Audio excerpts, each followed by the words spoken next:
नमस्कार, आप देख रहे हैं देश नीति और मैं आपके साथ गेटी भाव्या।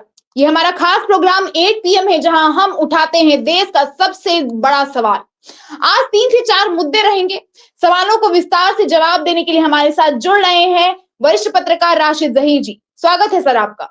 पहला सवाल आपसे जानना चाहूंगी कि लोक नीति का आंकड़ा आया है कि मोदी सरकार के कार्यालय में 25 करोड़ गरीब गरीबी रेखा से बाहर आ गए हैं। खबर अच्छी लगती है सुनकर, लेकिन दूसरी खबर है कि हरियाणा सरकार के पोर्टल पर 10,000 लोगों की वैकेंसी निकली है। काम मजदूरी का है और काम करने का लोकेशन इजराइल का है। हल तो ये है कि वहां जाने के लिए लोग तैयार हैं। यहाँ वहां युद्ध चल रहा है, बम फट रहे हैं, ऐसी भी क्या मजबूरी है? दोनों खबरों को देखकर लगता ही नहीं है कि एक ही देश की बात है। ये कौन से गरीब गरीबी से ऊपर आए हैं जब रोटी के लिए मौत के मुंह को कूदने के लिए तैयार हैं? आपका क्या कहना है इस पे सर? गेटी, बात ऐसी है कि इसके अंदर बात यह है कि जो लोक नीति का आंकड़ा आया है और हरियाणा और उत्तर प्रदेश और उड़ीसा के लोग इजराइल के अंदर कुर्बानी देने जा रहे हैं। इंडियन एक्सप्रेस ने छापा कि साहब वहां पर अगर वहां यहाँ रहेंगे तो भूखे मर जाएंगे। यानी कि दोनों बातें अपने आप में एक दूसरे से विपरीत जाती हैं। एक तरफ जहां 25 करोड़ लोगों को मोदी जी बता रहे हैं लोक नीति के आंकड़े के मुताबिक कि हमने गरीबी रेखा से बाहर कर दिया है, दूसरी तरफ वहां बेरोजगारी के हालात ये हैं।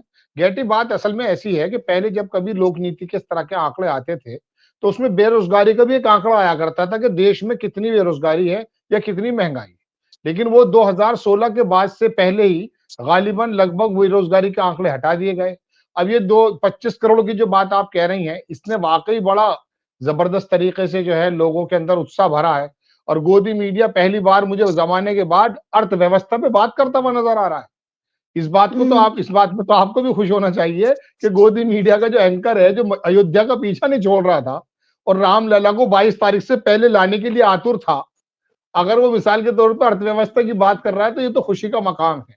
लेकिन 25 करोड़ लोग जिनकी बात कर रहा है लोक नीति के गरीबी रेखा से बाहर आ गए, तो पहली बात तो ये देख लीजिए कि गरीबी रेखा से बाहर आने वाले लोग कौन है, उसके अंदर मानक क्या है। मैंने एक प्रोग्राम बनाया था हमारे देश नीति पे, लोगों ने काफी पसंद किया है।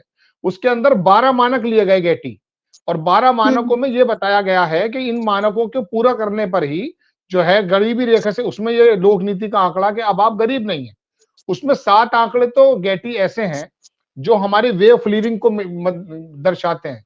सपोज कीजिए आपका जो है जनधन अकाउंट है या नहीं, सपोज कीजिए आपके यहाँ उज्ज्वल योजना है या नहीं। तो उज्ज्वल योजना तो नो डाउट 10 करोड़ लोगों को बताया गया है, लेकिन 10 करोड़ जो लोगों को उज्ज्वल योजना के अंतर्गत सिलेंडर बांटा गया है, इन्हीं के मंत्री की रिपोर्ट है 2022 की गेटी कि 4 करोड़ 15 लाख लोगों ने पूरे साल रिफिल नहीं कराया है। अब जिन मानकों पे आप कह रहे हैं कि बीच में रोकना चाहूंगी, माफी चाहूंगी इस चीज के लिए कि मोदी सरकार ने कुछ समय पहले ये भी बोला था कि वो 80 करोड़ जनता का पेट पाल रही है।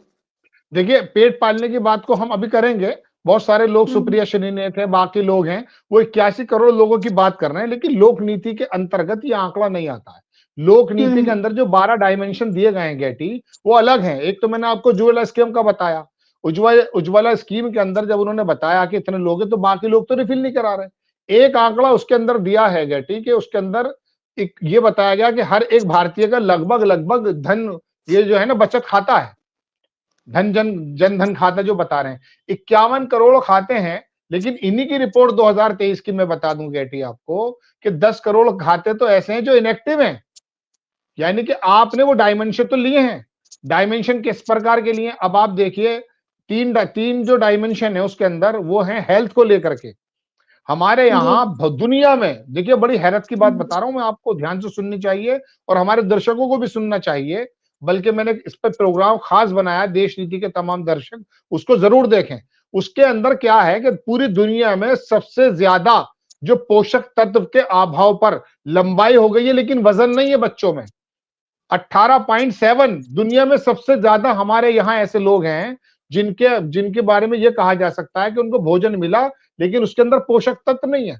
74% लोग ऐसे हैं हमारे यहाँ गेटी कि जो ऐसा भोजन नहीं मिल पा रहा है जिनको, कि जिनके अंदर हम ये कहे जा सकते हैं कि इसके अंदर तमाम पोषक तत्व हैं। लंबाई ज्यादा है, बच्चों के वजन कम है, ये मानक सारे उसके अंदर मौजूद हैं। एक और खुलासा बताता हूं, इस बात को मैं खत्म करूंगा जल्दी से, कि 50% देश की महिलाएं एनीमिया किसको कहते हैं गेटी? हमारे यहाँ जो हमारे शरीर में जब एचबी कम हो जाता है, खून की कमी, 50% महिलाएं भारत में ऐसी हैं गेटी कि जिनके अंदर खून की कमी है। अब ये जी। मानकों पे हम पूरे कहाँ उतरते हैं? उन्होंने तो कह दिया कि साहब 24 करोड़ 80 लाख लोग जो हैं हमने गरीबी रेखा से निकाल दिए। अब गरीबी रेखा क्या है? 2.15 $2.25 अंतरराष्ट्रीय स्तर पे जो रोजाना कमाता है वो गरीब नहीं है। यानी कि 1000 रुपया महीना यदि अगर आप कमाती हैं और आपकी आमदनी 1002 रुपए हो गई तो आप उस वाले स्तर से बाहर आ जाती हैं। तो ये वाले डाटे जो दिए गए ना आंकड़े, ये लोक नीति के उन लोगों के लिए हैं जो गोदी मीडिया के अंदर जाकर लोग वागों को परेशान कर रहा है, मतलब बेवकूफ बना रहा है। अब इसका दूसरा आपने बताया, हरियाणा के अंदर इजराइल जाने को तैयार है, वो मौत के गले लगाने को तैयार है। 1,37,000 रुपया मिलेगा। वो इंडियन एक्सप्रेस की रिपोर्ट है, आप देख सकते हैं, उसमें कह रहा है वो, अरे साहब यहाँ पे भूख से मर जाऊंगा। तो ये कंडीशन है इसकी। तो ये तो असल में खाने के दांत कुछ और और दिखाने के कुछ और। पहली बार उन्होंने अर्थव्यवस्था पे बात की है गेटी, और उसके बाद इन्होंने पता चला कि वही आंकड़े गलत हैं। अब आप लोक नीति के ये नीति आयोग के दे रहे हैं ये, लेकिन कम से कम इतना तो बताइए बेरोजगारी दर क्या है देश में, बेरोजगारी के हालात क्या हैं, इजराइल में मरने के लिए क्यों जा रहा है हमारा नौजवान? जी सर अभी मोदी जी का भी एक वीडियो वायरल हुआ था जहां पर वो आंसू छलकाते हुए कह रहे थे अपने आवास योजना के बारे में कि काश ऐसा भी मेरा भी घर होता, बचपन में मेरे भी सपने थे कि काश मैं भी ऐसे घर में रहूं। तो वहीं पर अभी तुरंत ही उसी में संजोग से एक और वीडियो वायरल हो गया। उत्तर प्रदेश में बीजेपी के विधायक साहब एक बुजुर्ग महिला को इस आवास योजना के तहत मिले घर की चाबी पकड़ा रहे थे, तभी जोश में पूछ लिया कि किसी को घूस तो नहीं देना पड़ा। तो वही महिला बोल भी दी कि हाँ देना पड़ा था, 30,000 देना पड़ा था। विधायक जी हंस दिए थे। तो ये कैसा आवास योजना है जहां पर आपको 30,000 देना अब पड़ रहा है? आपका क्या कहना है गेटी इस पर? पहली बात तो मैं आपसे ये पूछूं कि 40 साल या 50 साल तो मोदी जी ने भिक्षुक बन के भिक्षा ली है, उनको घर से दिक्कत क्या थी? जब आप छोटे से ही भीख मांगने निकल गए थे, 30-40 साल आपने भिक्षा ली है, तो भिखारियों का तो कोई घर नहीं होता। आप अपना घर छोड़ करके चले गए, अपनी मर्जी से चले गए, कहीं चाय बेची आपने, कहीं आपने भिक्षा ले ली, कहीं आप बांग्लादेश की लड़ाई में चले गए। हमें तो ये नहीं पता चला कि मोदी जी का कौन सा टाइम में था कि वो कह रहे हैं मेरा भी घर होता। अरे घर की अगर बात है तो काशीराम आवास योजना उत्तर प्रदेश की अगर मैं आपसे बात करूं गेटी, तो यहाँ पर तो मायावती घर देकर गई हैं। और फिर आपने बताया ना कि मोदी जी के इस वाले छल का या इस वाले आंसू बहाने का, या मैं वो शब्द इस्तेमाल नहीं कर सकता, हमारे प्रधानमंत्री जी हैं, लेकिन नक्शेबाजी नहीं कहूंगा तो क्या कहूंगा जब आपके ने घर मिला जो पहले से मिलता है। इंदिरा गांधी आवास और योजना, नेहरू आवास योजना माफी पहले से ही चाहूंगी है। सर, माफी जी चाहूंगी सर कि वहीं पर कुछ समय पहले एक महिला का भी वीडियो हुआ था कि उसका चेहरा जो है एडवर्टीजमेंट के लिए लगा लिया गया था, लेकिन उसको घर नहीं मिला था। बंगाल की तो ये, महिला थी वो। अरे तो गेटी उसके अंदर तो देश का बहुत बड़ा पत्रकार टीवी से निकाला गया है, उसी ने तो ये बम फोड़ दिया था। प्रधानमंत्री मोदी जी के इस वाले झूठ को उसने एक रिपोर्टर भेज दिया। वो बेचारा कहीं दिल्ली के किसी न्यायालय के पत्थर के सामने कभी वीडियो बनाता है, कभी कहीं और बनाता है, बुजुर्ग आदमी है, तो उसकी तो नौकरी छीन ली गई थी, दुनिया ने देखा। बहरहाल आज जो है ना प्यार का खेल है। मोदी जी का जो ट्रोल आर्मी है ना गेटी, वो इतना मजबूत है कि इनके पास, मैं कहता हूँ ना, इनको खुद जवाब देने की जरूरत नहीं है। इन्होंने तो सोशल मीडिया पर ऐसे वागड़ा बिल्ले छोड़ रखे हैं कि आप सवाल तो करो, आपको 10 जवाब देना शुरू कर देंगे वो। पाकिस्तान और मुसलमान और पत्रकार और एंटी नेशनल पता नहीं क्या क्या कहने लगेंगे। तो ये तो जो आवास की जहां तक बात है, इन्होंने ये कहा था कि 2022 में सारे लोगों को घर मिल जाएगा। अब बताइए क्यों नहीं मिला घर? किसानों की आय क्यों नहीं हुई दुगनी? बताइए। 15 लाख रुपए का तो सवाल चल 2024 ही में राम जी को तो घर मिल गया ना सर। चलिए वो यही यही इनकी बड़ी अचीवमेंट है। लेकिन इसके अचीवमेंट के बारे में भी हम ये कहना चाहते हैं कि जो वादी थे, जो लड़ रहे थे मुकदमा, वो कहाँ हैं? आप कौन आ गए मैं खामे खां? सर्वोच्च न्यायालय ने इसका आदेश दिया। दूसरे वादी, रामलला तो खुद वादी थे उसमें, दूसरे लोग थे, उन्हें घर बिठा दिया आपने। जो उसके अंदर यजमान बन के खुद बैठ गए, बल्कि उन्हें बिठाना था। शंकराचार्य नाराज हो रहे हैं।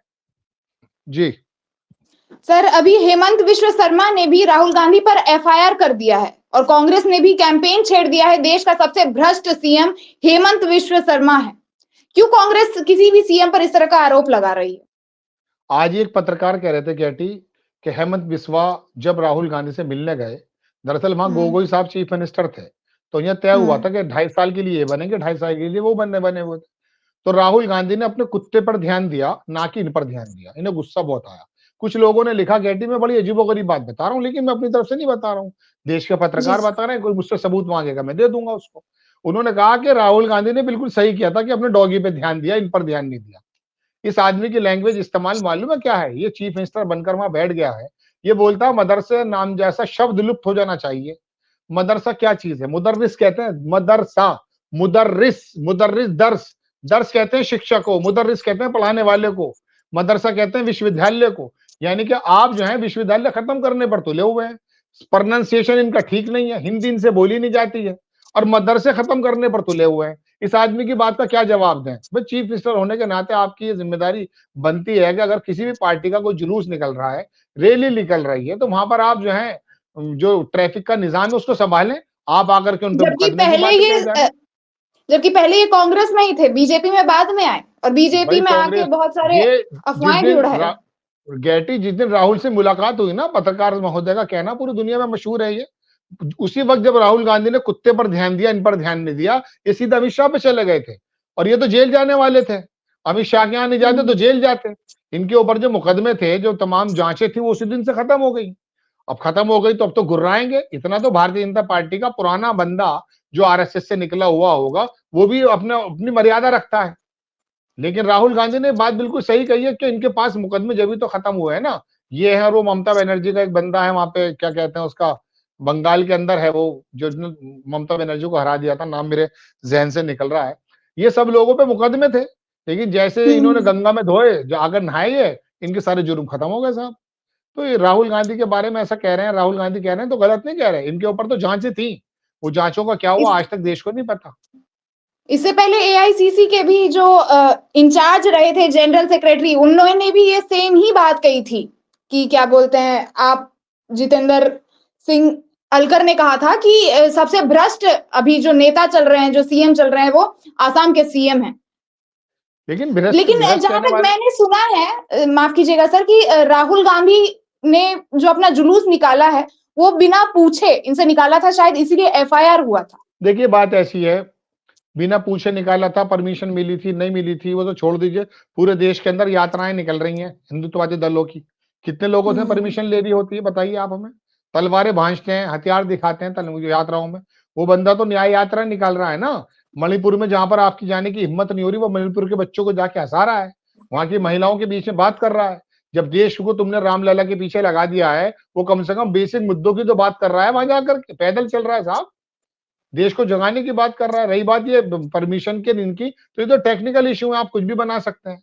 अभी चाहे तो अगर आप कानून अभी दीजिए ना, राहुल गांधी या कांग्रेस के बंदों को सरकार दीजिए, ये ईडी और सीबीआई ऐसा डंडा चलाएंगे कि हेमंत बिस्वा जेल में नजर आएंगे। ये तो आपके हाथ में सारे तंत्र हैं, जो केजरीवाल तक को जेल में भेजने का मूड बना रखा है आपने। जी ईडी और जो भी सीबीआई है, वो तो वैसे भी बीजेपी के नेता पे कभी सवाल ववाल उठाते नहीं है।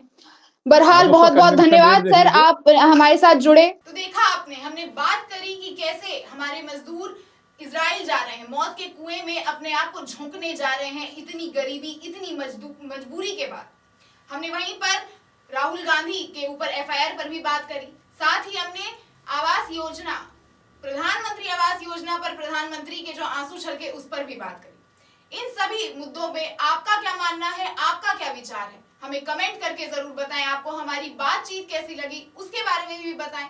और अगर वीडियो पसंद आया हो तो इसे लाइक और शेयर भी जरूर करें। ज्यादा से ज्यादा शेयर करें और सब्सक्राइब करना बिल्कुल भी मत भूलिएगा। देखते रहिए देश नीति। धन्यवाद।